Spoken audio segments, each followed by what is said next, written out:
Olá, minhas maravilhosas! Boa tarde, boa noite ou bom dia, não sei que hora você está vendo esse vídeo.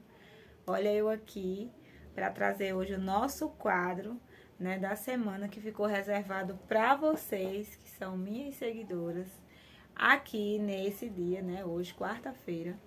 É o dia que eu conto a história de vocês, conto o relato de vocês, passo dicas também, dicas minhas, dicas de vocês que vocês compartilham comigo. Então hoje, né, vai ser o nosso primeiro relato de uma seguidora que mandou para mim a história dela, ela me mandou a história completa. Então, como eu estava falando, ela compartilhou a história dela com a gente, né, comigo, desde quando ela começou a pensar em ser mãe até ela realmente, de fato, entrar para a maternidade e viver toda essa coisa intensa que é a maternidade. Ela não quer se identificar, tá, gente? E vocês têm todo o direito de mandar o relato de vocês e não se identificar, tá bom? Porque ela dá vários detalhes, né? Então, assim, ela resolveu, quis ficar no anonimato. Então, para que a gente não fique falando seguidora, eu vou dar um nome fictício aqui para essa mãe. O nome é fictício, o nome dela não é esse. Eu vou dar um nome que não tem nada a ver com o nome dela, tá bom? Pra ela. O nome é assim, totalmente aleatório, tá bom? É o nome que eu vou falar. Então a gente vai chamar essa seguidora, a dona desse relato aqui, ficticiamente, que eu não sei dizer essa palavra, não de palavra chique. Vamos chamar ela de Joana, tá certo? Então aqui vamos falar a história de Joana, nome fictício para nossa seguidora.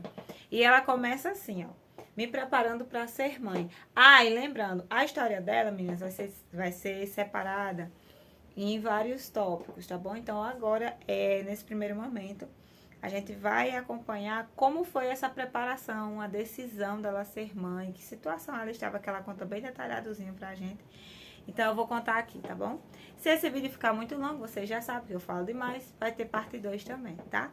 Então vamos lá, me preparando para ser mãe. Ela começa dizendo assim, ó, que já fazia 11 anos que ela estava casada com o esposo dela, que eles eram independentes, cada um tinha aquela correria diária, né? Cada um tinha a sua rotina. E ela tinha um sonho muito grande de ser mãe, né? Ela sempre teve esse sonho de ser mãe. Porém, o esposo dela não tinha sonho de ser pai. Não tinha sonho de ser pai. E outra, ela queria sim ser mãe, tinha muita vontade, mas ela também entendia que aquele não era o momento. Só que só mesmo para o futuro. Porque logo que eles se casaram, né? A família toda fez aquela pressão que a gente já conhece, normal de casal novo, né? Começava a falar assim. Principalmente os avós falavam assim, cadê o menino? Quando é que vem? Tá faltando um bebê, tá faltando um menino. E os anos passando, e quanto mais se passavam os anos, mais cobrança vinha com relação a um neto, um sobrinho e por aí vai. Só que acontece, a princípio, né, ela falando que tinha vontade de ser mãe, com certeza, pro esposo dela. Só que eles conversando, eles tiveram assim, aquela noção assim, de primeiro correr atrás de ter o cantinho deles, né? A casinha deles, a casa própria deles, com as coisas deles, né? Bem organizadinhas. Então, assim, eles foram atrás disso aí primeiro, resolveram deixar um pouquinho o desejo, principalmente que era no caso, nesse momento, nesse primeiro momento era o desejo dela de ser mãe, então eles resolveram deixar nesse primeiro momento um pouquinho de lado e correr atrás mesmo de ter um cantinho deles com tudo organizado, para depois, no futuro, pensar em aumentar a família deles, né? Aí, o que é que acontece? A princípio, né, ela trabalhava como... Deixa eu só ver aqui se eu não tô pulando nada. Isso, a princípio ela trabalhava informalmente, ela revendia coisa de revista, revendia roupa, essas coisas, né?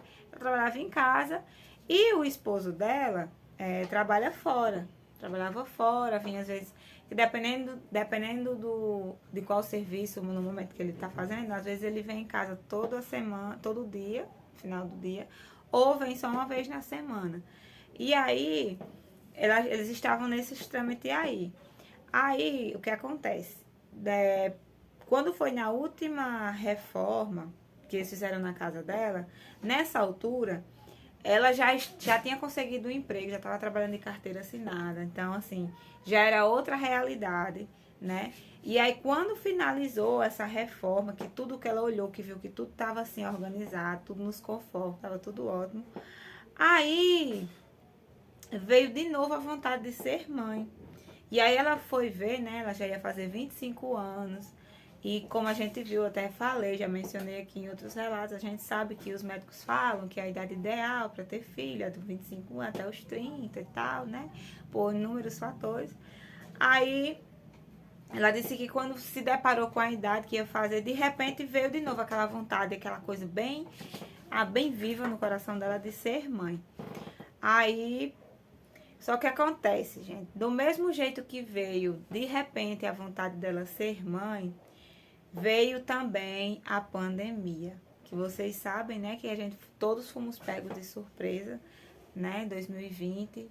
Do nada, um vírus que estava lá na China, quando a gente pensou que estava lá, estava aqui, e a gente foi pego assim, e foram 2 anos sofridos, né? E ela fala isso aqui no relato dela, ela falou que atrasou muita coisa, inclusive os planos, né, deles serem pais, ela resolveu adiar, eles resolveram adiar essa vontade.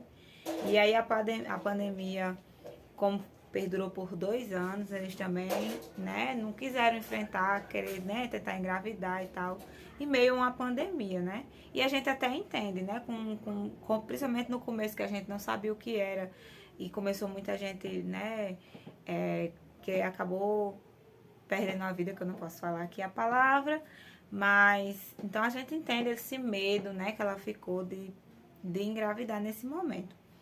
E aí, quando as coisas começaram a se ajeitar, foram voltando pro lugar, a pandemia foi dando aquela, né, desacelerada e tudo foi se ajeitando, aí eles foram retomar os planos, né, retomaram os planos. E nessa altura, o esposo dela também já estava gostando da ideia de ser pai, ele já queria ser pai, até porque eles já tinham conquistado os planos que eles faziam, né, da casa própria e tudo mais. Então ele já estava ali na mesma vibe que ela. Então, o que ela fez? A primeira coisa que ela disse que fez, quando resolveram mesmo, de fato, né, de vamos agora ser pais, foi procurar a ginecologista, que era uma ginecologista que ela já tinha feito exames com ela anteriormente. Lá antes da pandemia começar, que ela estava pensando em ser mãe, lembram? Então, ela tinha já procurado essa ginecologista para fazer uns exames, que inclusive, nessa época desses exames, mostrou que ela estava com um tipo de atrofiamento nas trompas e no útero. E aí ela ficou muito preocupada com essa questão, porque ela era uma pessoa que sempre se cuidou, sempre estava fazendo exames, sempre estava fazendo preventivo, transvaginal, para ver como estavam as coisas. E do nada chegou lá, se deparou com esse diagnóstico de atrofiamento do útero e das trompas. Mas aí a médica tranquilizou ela e falou que isso se dava por uso contínuo de anticoncepcional, ou seja, já fazia muitos anos que ela usava anticoncepcional certinho, sem parar assim, né? Só dava um intervalo da menstruação descer e depois voltava a tomar novamente. Então era muito comum disso acontecer. E